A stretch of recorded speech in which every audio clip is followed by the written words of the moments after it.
Assalamualaikum warahmatullahi wabarakatuh. Pemirsa Cipanas TV, saya Wisa Selvi Nurani kembali menjumpai Anda dalam beberapa berita, terutama berita-berita mengenai kegiatan sosial dan juga beberapa bencana alam yang terjadi di wilayah Kabupaten Cianjur sekitarnya dan juga dari wilayah Jawa Barat dan sekitarnya. Untuk itu marilah kita saksikan liputan-liputannya sebagai berikut.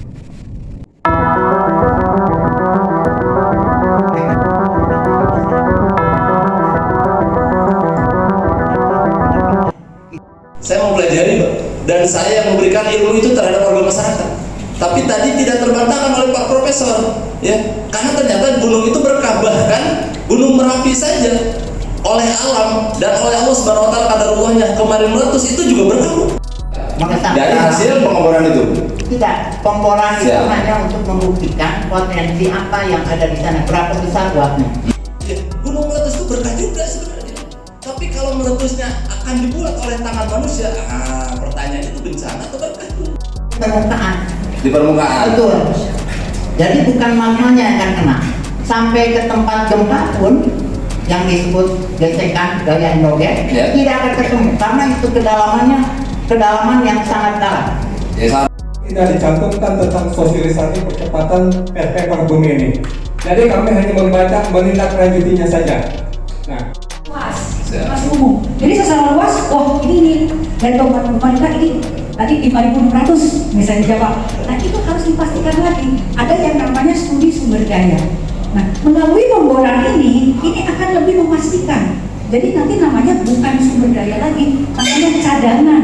Jadi itu yang namanya cadangan uang yang sudah pasti akan bisa kita produksikan. Kan hanya dibiarkan, diabaikan. Kan gitu, karena apa? Saya kira ini tuh berdasarkan sudah sampai ke arah situ, makanya muncul framingnya terbesar kedua di dunia. Tapi kalau seandainya ini baru hanya sebatas studi awal, muncul framingnya terbesar di dunia kedua di dunia, ya ternyata ketika pengeborannya belum ada, maksudnya itu kan secara ininya kan. Pendalaman dan eksplorasi semuanya adalah di Kabupaten Cianjur, ya.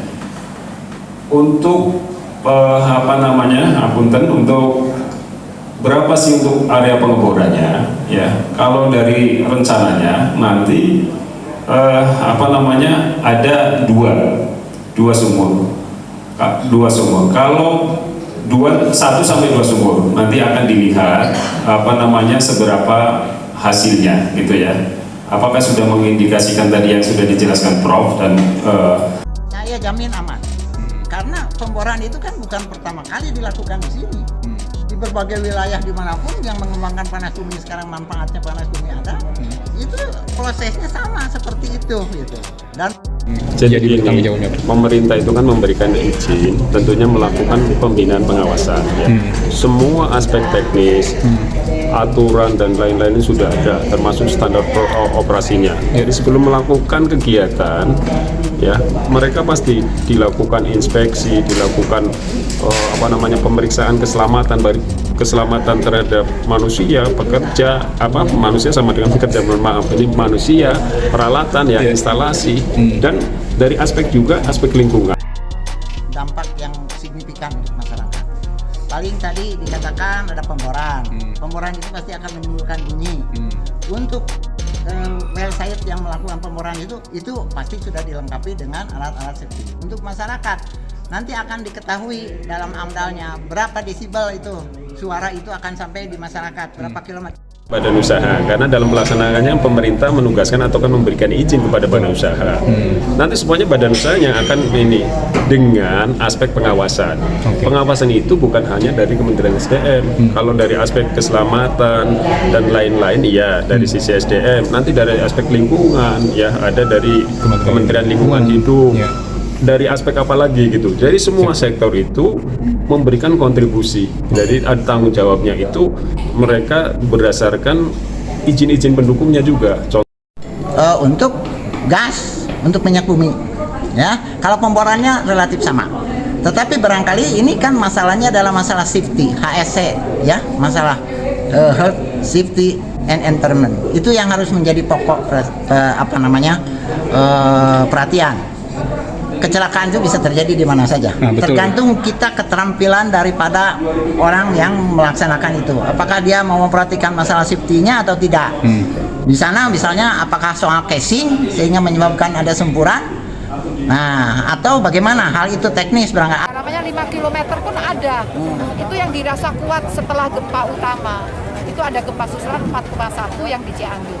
Beda dengan yang Sukabumi, gempa susulannya hanya sekali tapi dalam, sehingga tidak terasa.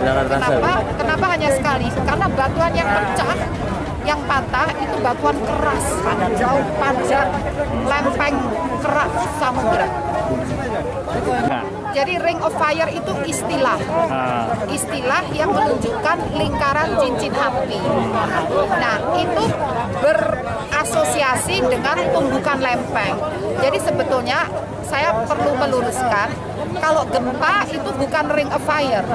Kalau gempa itu penyebabnya adalah patahan atau tumbukan lempeng. Ring of fire itu erupsi lingkaran gunung api. Jadi beda ya kalau kita berbicara erupsi Semeru karena ring of fire, tapi kalau bicara gempa karena patahan atau tumbukan lempeng. Jadi itu beda. Bu, dari BMKG sendiri sudah